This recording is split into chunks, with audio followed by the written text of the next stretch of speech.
Hey, what's up, guys? Welcome to another episode of Geometry with Mr. Selby. Today is probably the one that I would like to say is the best one yet. It's T-Boy. TBOY, the best one yet.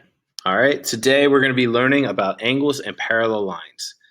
So, as you probably could have guessed, we're going to be using what we learned in the last lesson about transversals and creating different angle pairs. And we're going to be doing that with um, using these angle pairs to solve for missing angles. Okay, so corresponding angles, alternate interior, alternate exterior, consecutive. All right, so we're going to be using those angles and we're going to be solving using those pairs to find out what angles equal, and we'll be solving for variables too. It'll be a good time. Um, so we named angle pairs formed by parallel lines and transversals. Now we're going to use theorems to determine the relationships between specific pairs of angles. All right, and maybe use a little bit of algebra in there if we could spice things up. Find a few angle measurements. So if two parallel lines are cut by a transversal, then each pair of corresponding angles is congruent. Okay, so you get a transversal that cuts through two parallel lines. All the corresponding angles are congruent. Remember, the way I like to look at corresponding angles is they are they're on the same spot, whatever their intersection is. So as you can see, we have like a little intersection here, right? Where it's 1, 2, 7, and 8. Okay. I feel like 1 right here is on like the top left, 2 is on the top right, 7's on the bottom right, 8's on the bottom left. Okay. So 1 and 3 are corresponding because on this intersection, we got 3, 4, 5, 6. 3's on the top left, 4's on the top right, 5's on the bottom right, and 6 on the bottom left. 1 and 3 are both on the top left. So they're corresponding. 2 and 4, both on the top right, they're corresponding. 5 and 7, both on the bottom right, corresponding. 6 and 8, both on the bottom left, corresponding. All right. And corresponding angles are equal. So this might sound kind of crazy, but don't forget 1 and 7 are also vertical angles, which means they're equal. So 1, 7, 3, and 5 are all equal. 2 and 8, also vertical angles. So 2, 4, 6, and 8, all the even numbers, all equal. I know, it's like mind-blowing, right? It's just geometry for you. It kind of works out so perfectly, like a little bit of a puzzle. It's phenomenal, and I love it. So we got corresponding angles down. I believe the technical definition for a corresponding angle is angles that are on the same side of a transversal, but are on the same side of their own respective lines. So let's go ahead and get started then with some more angle postulates, hopefully. No, we're going to stick with corresponding. Sorry. I did go through this PowerPoint in advance, but seems like sometimes I get my slides mixed up. So in the figure, the measure of angle 11 is 51. So we got angle 11 up here. Yeah. Find the measure of angle 15. Tell which postulates or theorem to use. So we got 11 and 15 right here. All right. As you can see, 11's top right, 15 is top right. I mean, they're kind of corresponding. So I believe that's called the corresponding angles postulate. Yep. Corresponding angles postulates, they're equal, which means angle 15 should also be 51. All right. One more thing in this is that 11 and 12 are vertical angles. Okay, so 12 is also 51. All right. 16 and 15 are vertical angles. Okay, and 12 and 16 are both corresponding angles. So that means 16 is also 51. Also, here's a crazy thing. 10 and 11, linear pair. Okay, which means that angle 10 here is going to be like 129 degrees. 10 and 13. Oh my goodness, my mouth is stuck. 10 and 13, vertical angles. They're both going to equal 129. 14 and 17, vertical angles. 10 and 14 are corresponding, so these are both going to be 129. Essentially, you get one angle measure, you can solve for everything. It's phenomenal. All right. Oh my goodness, I just did this by accident for you guys. Okay. In the figure, angle 11 is 51. Find the measure of angle 16. All right, so we already know 15 is 51, right? Because they're corresponding angles, top right, top right. And we already know 15 and 16 are vertical angles, so they're equal. So angle 16 should also be 51.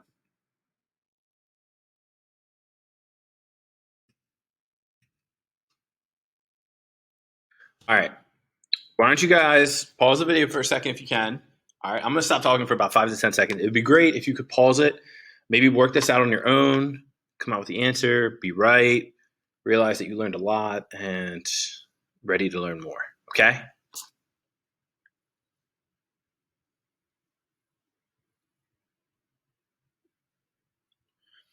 Okay. All right. In the figure, A and B are parallel lines. Important. And C appears to be our transversal. Measure of angle 18 is 42 degrees. Find the measure of angle 22. All right. Hopefully you looked at this for about 5 seconds and you were like, bang, corresponding angles. Just like I did. Okay. Because 18, as you can see right here, is on the top left of its intersection. 22 right here is on the top left of its intersection. They must be corresponding angles.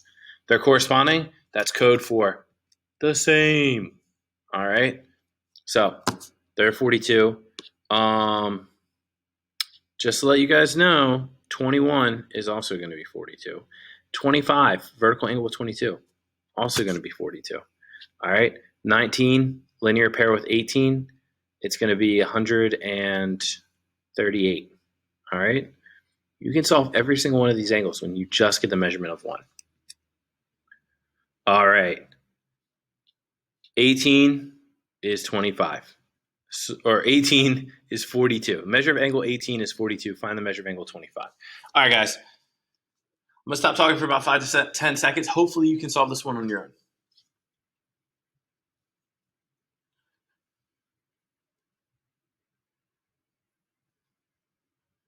Okay. Hopefully you're able to solve this. Hopefully you looked at this and you said, dang, Mr. Selby, measure of angle 18 is 42 degrees. Therefore, since 18 and 22 are both corresponding angles, 22 must also be 42 degrees. And then you were like, whoa, if angle 22 is 42 degrees, it's a vertical angle with angle 25. So that must also be 42 degrees. Whoa, it must be A, 42 degrees. And if you said that, you would be correct. Great job. All right. You were like, corresponding angles, too easy. We want more. And you got it.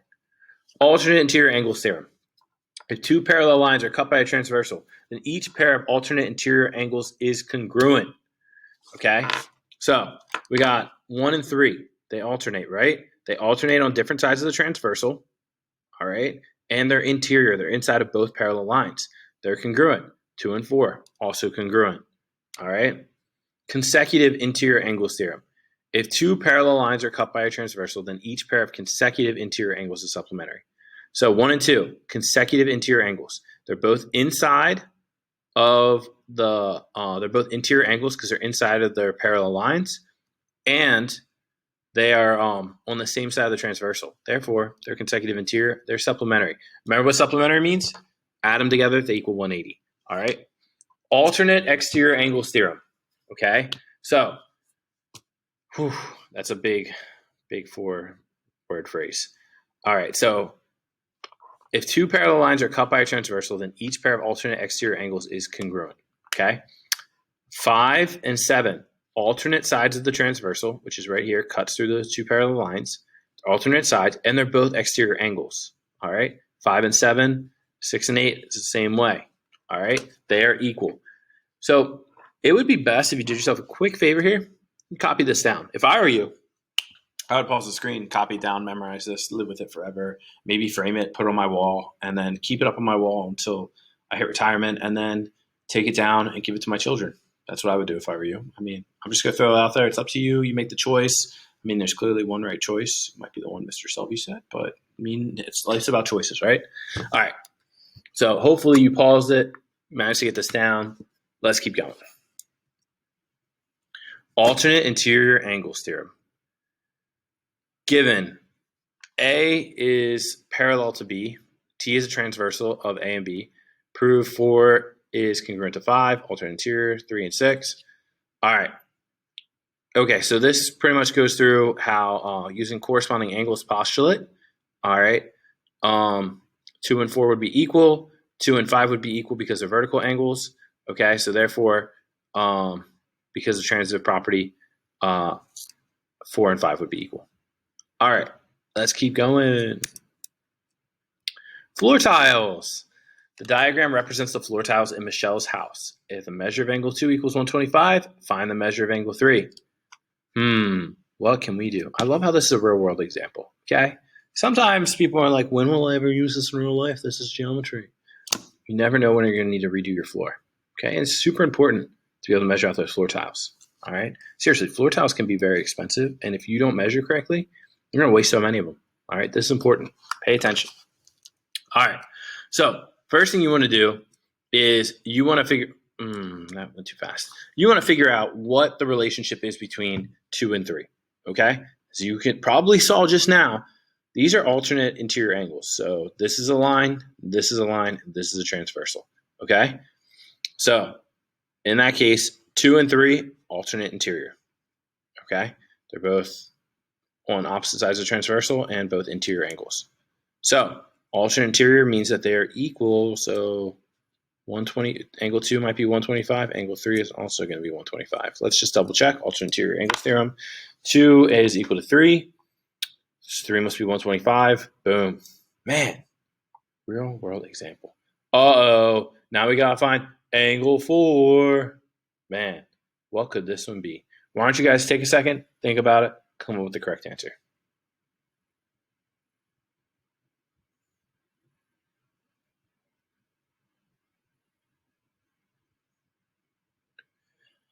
Okay, hopefully you paused it. Hopefully you're able to find the correct answer. In this case, it should be, I want to say 55. Yes. All right. Okay. So angle 2 is 125, right? We know that angle 3, alternate interior angles, is going to be also 125. We know that 3 and 4 right here are a linear pair. And you guys know what linear pair means. That's right. They're supplementary.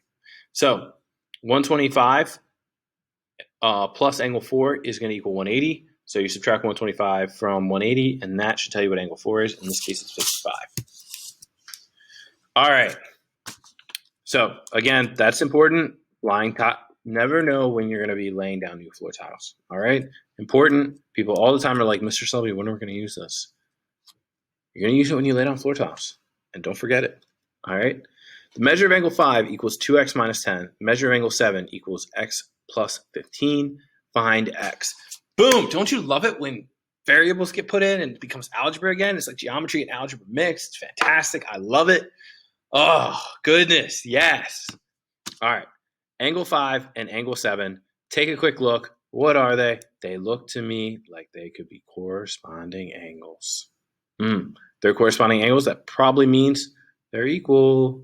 And if they're equal, because I'm equal to each other. So angle 5 equals angle 7. Which angle 5 equals 2x minus 10, angle 7 equals x plus 15. So 2x minus 10 equals x plus 15. Add 10 to both sides. I'm going to guess x is probably going to come out to like 25. Corresponding angles postulate. They're congruent. Substitute in. Instead of writing angle 5, we wrote 2x minus 10. Instead of writing angle 7, we wrote x plus 15. Boom, still equal. Subtract x from both sides. Add 10 to both sides. X equals 25. Whoa, math. Answer, x equals 25. Algebra, part 2. Measure of angle 4 equals 4 times y minus 25. Measure of angle 8 equals 4y. Find y. What could these be? Okay, let's use algebra. What are they? Corresponding angles. All right, whoa, they're not. Oh, 8 and 6 are corresponding angles. I honestly would have solved for 4 and 6 first because these are a linear pair, and I would have found out what 6 equals. And then, yeah, I would have gone from there. But, okay. But 8 and 6 are corresponding angles, okay, which means 8 and 6 are equal. All right. So 4y equals angle 6, okay. And we know that angle 6 and angle 4 are linear pair, which means they're supplementary. Oh, we know 6 plus 4 equals 180. We know that angle 6 equals 4y, right? Because it's corresponding angle with angle 8. We know that angle 4 equals 4 times y minus 25. Add them both together, you're going to get 180. So let's distribute here and here. 4 times y. Don't forget, when you distribute to both. So 4 times y and 4 times minus 25, which would be minus 100. So you got that going. Add 100 to both sides. So, and combine your 8s, your 4y's. I'm sorry. You got 4y over here, 4y over here. You get 8y. You take away 100. You just add 100 to both sides. 8y equals 280. Divide each side by 8. Y equals 35. Y equals 35. Man, algebra. You love it. Ooh, this one's so good. This one is so good. Man. Go ahead and try and solve this one, guys.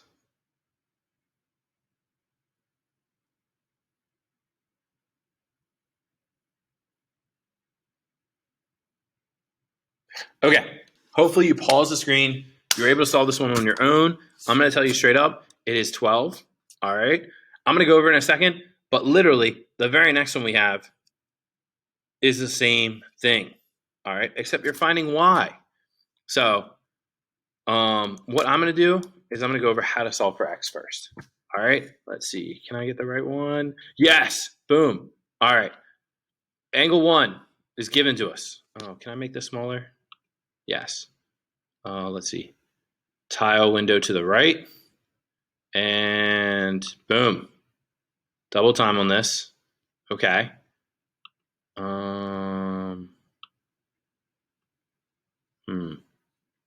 So as you can see, angle 1 tells us we're given it. Angle 2, given it. All right. Notice I put the reasons here in case you wanted to like make a proof out of this, which is always a good time. All right. Angle 1 equals angle 2. How, you might be like, how? Well, they're alternate exterior angles. Oh, yeah. So angle 1 equals angle 2. Instead of writing angle 1, I'm going to write in 9x plus 6. Instead of writing angle 2, I'm going to write in 2 times 5x minus 3. Boom. In there. Substitution. Then I'm going to distribute 2 times 5x, 2 times negative 3. I got 10x minus 6. Distributive property. Then I'm going to add and get all my 6's to the same side. Add 6 to both sides. 9x plus 6 again, 9x plus 12. 10x minus 6 plus 6, the 6's cancel out. You got 10x. So we got 9x plus 12 equals 10x. Then I'm going to subtract 9x from both sides. Get my x's to one side. These 9x's cancel out. Drop down to 12. 10 minus 9x equals x. X equals 12. Boom. All right. Now, solve for y. I'm going to stop talking for about 5 to 10 seconds. It'd be great if you pause the screen, solve for y, get the correct answer. Be great.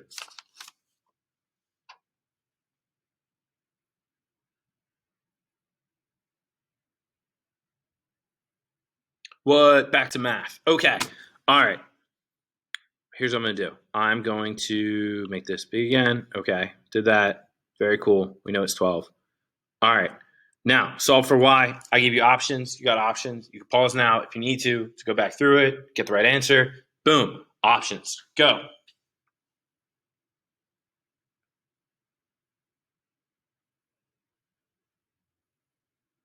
All right, fantastic. I think everybody's got it. Everybody got the right answer. Great job. If you said the answer was 14, you're probably incorrect. But if you said the answer was 20, you are probably right. All right. I think everybody got that right. I don't know if there's really a need for me to go over it since I'm pretty much positive everybody got that one correct. Just kidding. Mr. Selby always goes over it. All right. So y equals 20, but let's solve. So we just solved for 12 equals x, right? Boom. We know that angle 1 equals 9x plus 6. So we sub in the x right here. So we get 9 times 12 plus 6. 9 times 12 equals 108. 108 plus 6 is 114. Angle 1 equals angle 2. Angle 2 is 114. And then here's where it becomes critical. Angle 2 and angle 3 are corresponding angles, which means they equal each other. Angle 2 is 114. That means angle 3 is 114. If angle 3 is 5y plus 14 and 114, what? It's the same. So you just sub it in. 114 equals 5y plus 14. All right. Then hit them with some subtraction. Boom. Minus 14 from both sides. You're left with 100 equals 5y. Easy peasy lemon squeezy. Divide both sides by 5. 20 equals y. And then you just use a little bit of symmetric property of equality to make this y equals 20. Okay. All right, everybody. Okay. Hopefully you got all that. Hopefully you took a bunch of notes. Hopefully you're like, I don't even need these notes because I'm so smart and I got all this down and I'm great. Great job. Hopefully you even feel like maybe you could teach this lesson. All right. If that's the case, feel free. All right. Great job today, everyone. I think everybody did a great job. I thought this was the best one yet. I had a great time. I hope you guys did too. Come back on the next episode of Geometry with Mr. Selby. We're going to be learning, hold on, wait for it, more geometry. All right. Yeah. Hope everybody is staying happy, healthy, hydrated, and safe. Remember, if you need anything, message on Schoology. Message me on Schoology. Email me. Come to office hours. Do something. Okay. If you need help, reach out. Ask for help. I shouldn't have to remind you, but because, I mean, if you watch 20 minutes into this video already, I'm sure you're watching all the videos. Okay. So just continue watching all the videos. Keep up the great work. Super pumped with everything I've seen from you guys. It's been phenomenal so far. Okay. So thanks everybody for coming into geometry, and hopefully I will see you guys soon.